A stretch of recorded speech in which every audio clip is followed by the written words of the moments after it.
But the constant pressure, the subtle erosion of their peace, the financial strain on Jack's restaurant, it all chipped away at her resolve.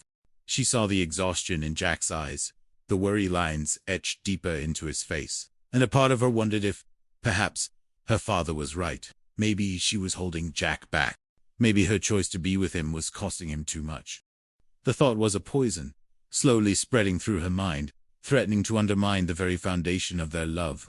She longed for the simplicity of their early days, the carefree banter, the stolen kiss. Now, every moment felt like a battle, every decision weighed down by Mr. Bradford's oppressive shadow. One evening, after a particularly nasty phone call from her father, Vicky snapped. She threw her phone across the room, watching it bounce harmlessly off the sofa cushion. "I can't do this, Jack," she whispered, tears streaming down her face. "I can't keep fighting him. He's everywhere. He's in my head. He's ruining everything." Jack rushed to her side, pulling her into his arms. "It's okay, Vicky. We'll figure it out. We'll find a way." But for the first time, his words felt hollow, a desperate plea against a tide that seemed too strong to resist. The Houston job, once a distant possibility, now loomed large, a symbol of an escape she desperately craved, even as she hated herself for considering it. The question of loyalty, of sacrifice, and of their future together hung heavy in the air, a burden that threatened to crush them both. Chapter 9. A Visit from the Past.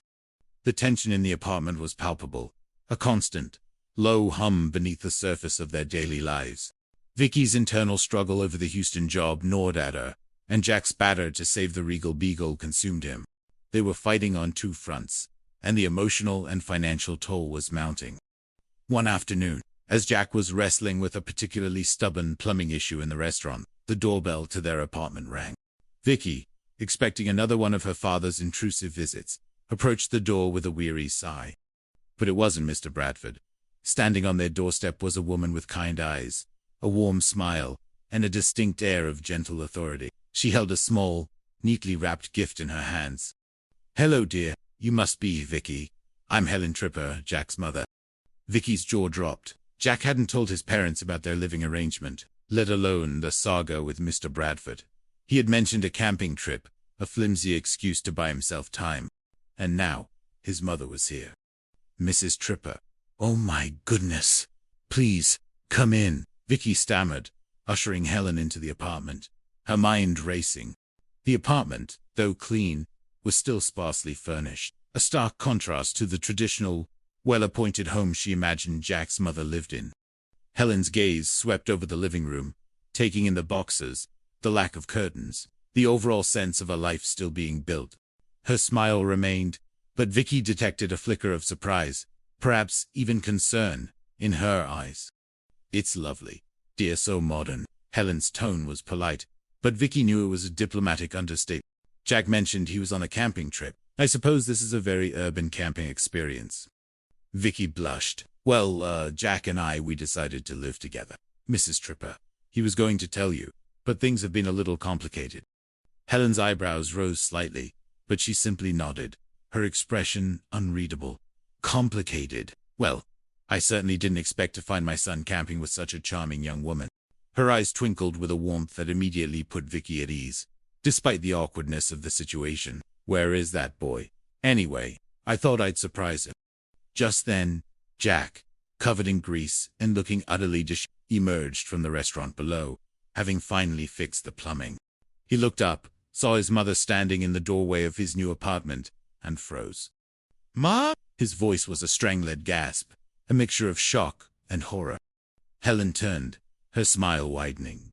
"Jack, darling, you look industrious. Are you enjoying your camping trip?" Her tone was playful, but her gaze held a deeper question. Jack's face flushed crimson. "Mom, what are you doing here? I mean, it's wonderful to see you." But he glanced nervously at Vicky, then back at his mother. Helen walked over to him, giving him a warm hug, seemingly oblivious to the grease on his clothes.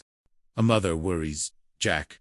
I hadn't heard from you in a while, and your camping trip seemed to be extending indefinitely. So I decided to come see for myself, and it seems I've stumbled upon quite the adventure." Her eyes, though kind, held a knowing glint. Over a hastily prepared pot of coffee, Vicky and Jack, in hesitant, overlapping sentences, explained their situation. They talked about their love, about Vicky's fear of marriage, about their decision to live together, and finally, about Mr. Bradford's relentless campaign to break them apart. Helen listened patiently, her expression thoughtful. She didn't interrupt, didn't judge, simply absorbed their story with a quiet wisdom.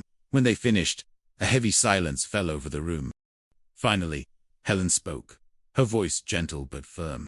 "Vicky, my dear, I understand your fears about marriage. My own parents, well, they had their share of struggles, but every relationship is different. And Jack, you know I raised you to believe in the sanctity of marriage, but I also raised you to follow your heart, and it seems your heart has led you to a very special young woman." She turned to Jack, a soft smile on her face. "You love her, don't you?"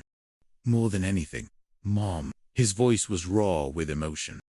"And you, Vicky?" Helen asked, her gaze fixed on Vicky. "Yes, Mrs. Tripper." Vicky's voice was unwavering. Helen nodded, a profound sense of peace settling on her face. "Then that is what truly matters. Not a piece of paper, not a ceremony, not what anyone else thinks. Your love for each other is the foundation. And as for this, Mr. Brown," her voice hardened slightly, a steely resolve entering her eyes. "No one, absolutely no one, has the right to interfere with that kind of love." She looked at Jack, a glint of mischief in her eyes. "Your father, bless his traditional heart, would probably have a fit, but he's always been a bit of a and frankly, after hearing what this man is doing to you, Jack, to your business, well, he'd probably want to give Mr. Bradford a piece of his mind himself."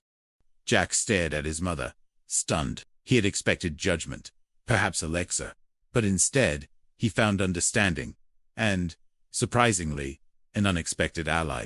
His mother, the traditionalist, was embracing their unconventional path. "But what will you tell Dad?" Jack asked, still a little apprehensive. Helen smiled.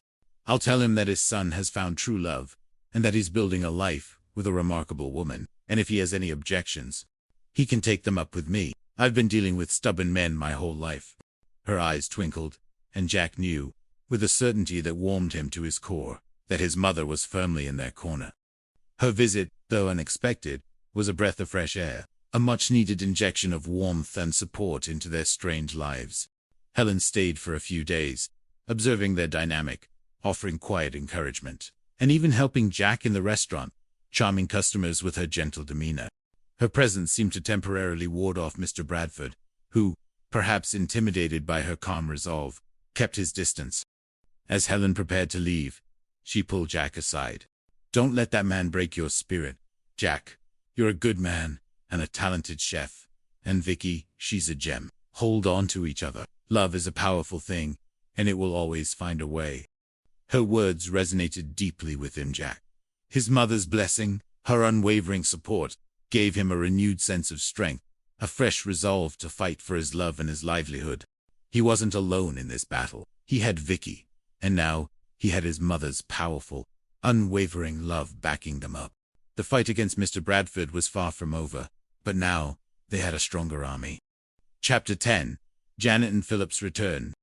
Life in the apartment above the Regal Beagle continued its precarious dance, a constant push and pull between the joy of their shared life and the relentless pressure from Mr. Bradford.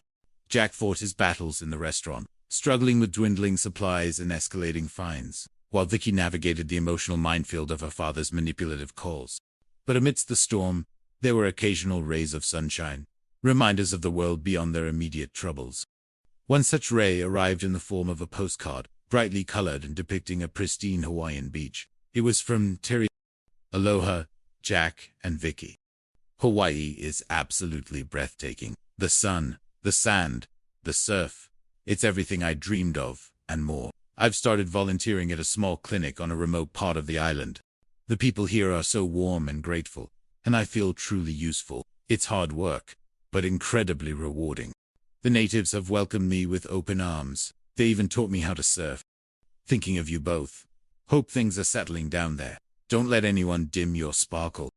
Love, Terry."